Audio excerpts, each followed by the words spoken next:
Hola amigos, los saludamos desde este nuevo canal titulado Economía y Sociedad, donde el presentador del mismo es el licenciado Francisco Javier. Hola licenciado, ¿cómo está usted? Hola, pues es un placer estar con ustedes y esperamos tener muchos temas para ir compartiéndolos en este canal de economía y sociedad.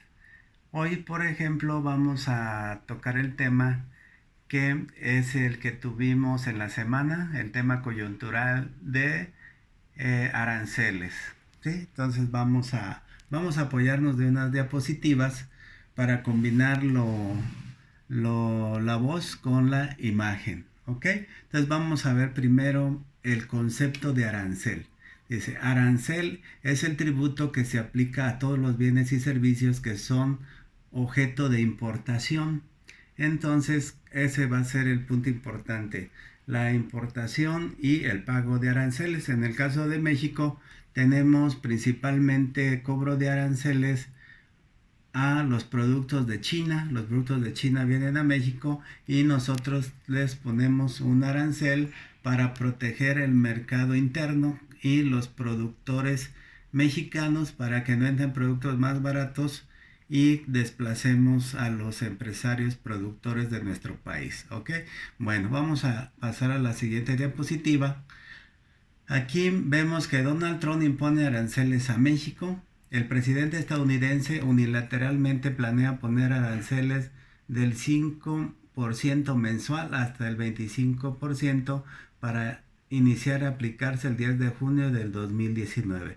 Entonces Donald Trump, también para proteger su economía, está poniendo aranceles, le puso aranceles a China, a la India, a Canadá, y pues en este momento nos tocó a nosotros que son aranceles del 5 al 25%, son altos. Vamos a ver qué sucede.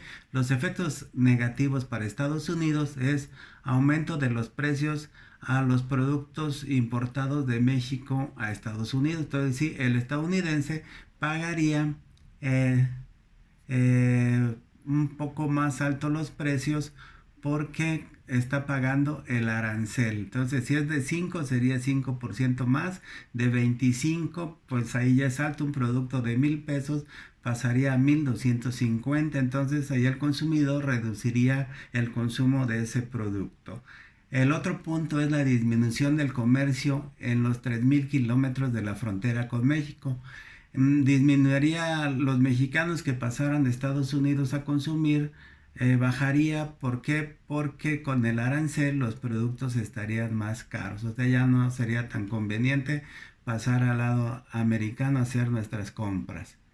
Luego, los efectos negativos para México es pérdida de empleos. Si los estadounidenses compran menos productos mexicanos, nosotros estaríamos exportando menos y tendríamos como consecuencia pérdida de empleos. Eso sería terrible para nuestra economía. La devaluación del peso, al estar exportando menos, tendríamos un déficit comercial y tendríamos que pagar más pesos por cada dólar que compremos. La recesión, cada 5% que aumente va a ir disminuyendo el PIB y eso lógicamente va a ir aumentando el desempleo, muy peligroso.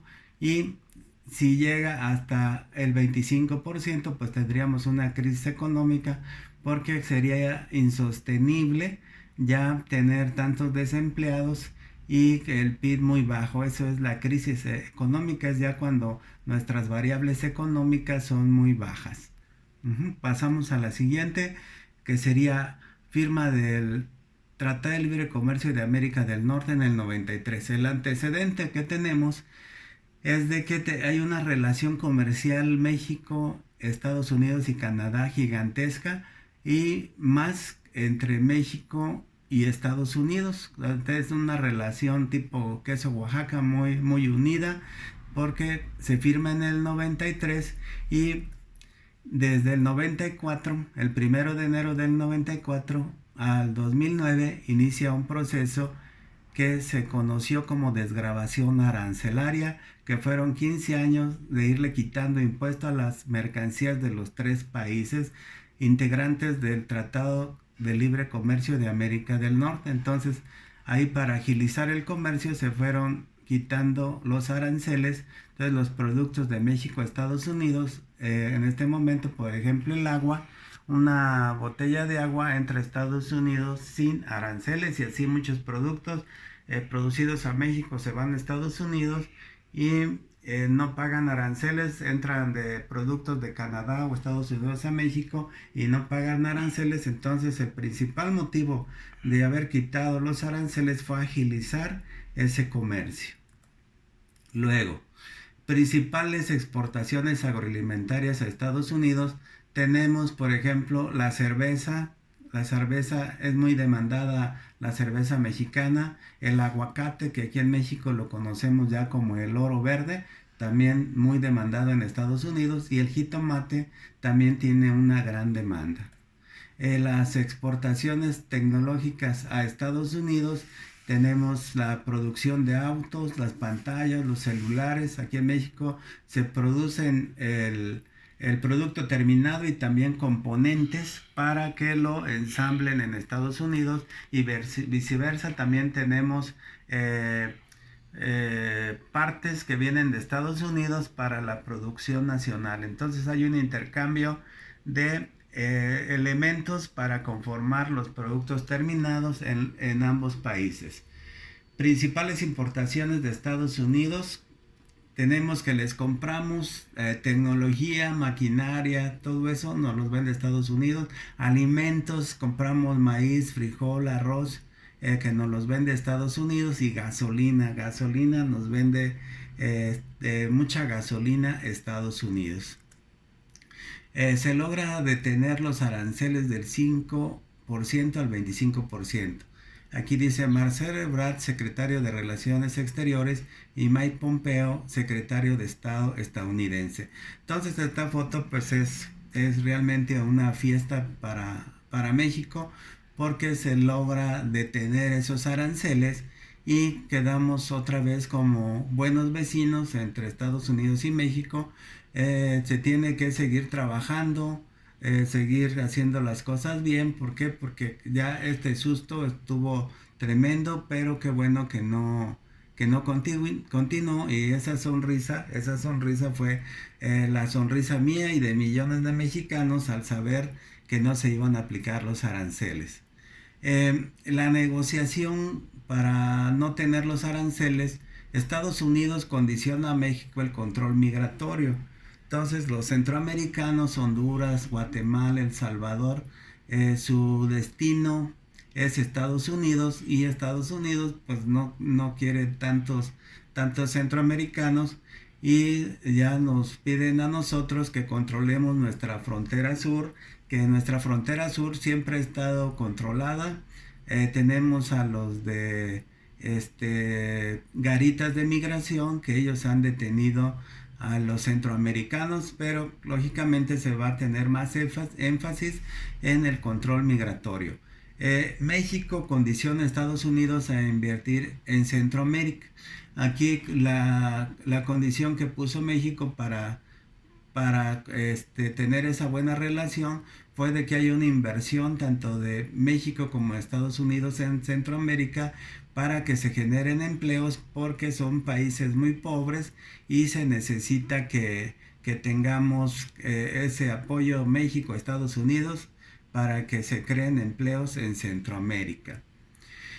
Y de ahí la pregunta, ¿qué debemos hacer? Después de este jalón de orejas tremendo que nos dieron, pues nos iban a casi descarrilar la economía, ¿qué debemos hacer para mejorar esto? Tenemos que producir lo que consumimos, ¿sí? O sea, no es bueno que estemos importando tantas cosas, se necesita mayor producción nacional. Aumento de producción de alimentos, sí, estamos importando maíz, frijol, arroz, trigo, y eso no nos conviene. Necesitamos la producción nacional, que el campo produzca, y eso va a provocar que tengamos buen nivel de vida al producir nuestros alimentos. El aumento de la producción de gasolina Ojalá que se logre terminar lo antes posible la refinería de Dos Bocas, para que tengamos más producción, porque ahorita estamos importando el 70% de la gasolina. Es mucho, mucho dinero y muchos empleos que se están perdiendo, porque si no lo producimos nosotros, los trabajadores de otro país, Estados Unidos, son los que generan empleos y los mexicanos no tenemos empleo. Así es como funciona.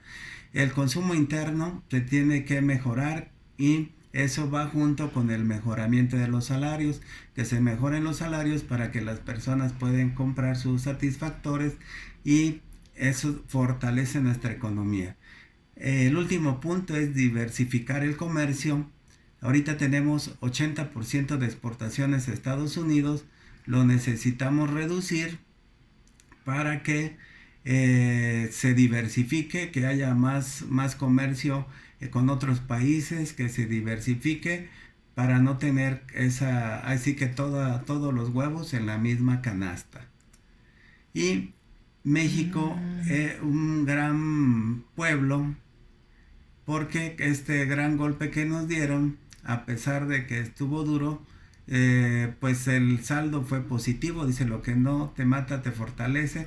Se logró la cooperación política, empresarial y social y terminamos fortalecidos y con todas las ganas de seguir adelante produciendo más bienes y servicios. Pues como verán, fue un final que tuvo esos beneficios, y ojalá que sigamos con esta vecindad positiva entre Estados Unidos y México y logremos que aumente el comercio entre estas naciones y también con Canadá. ¿Por qué? Porque somos integrantes del Tratado de Libre Comercio de América del Norte. Bueno, pues fue un placer darles esta información y espero verlos muy pronto. Hasta luego.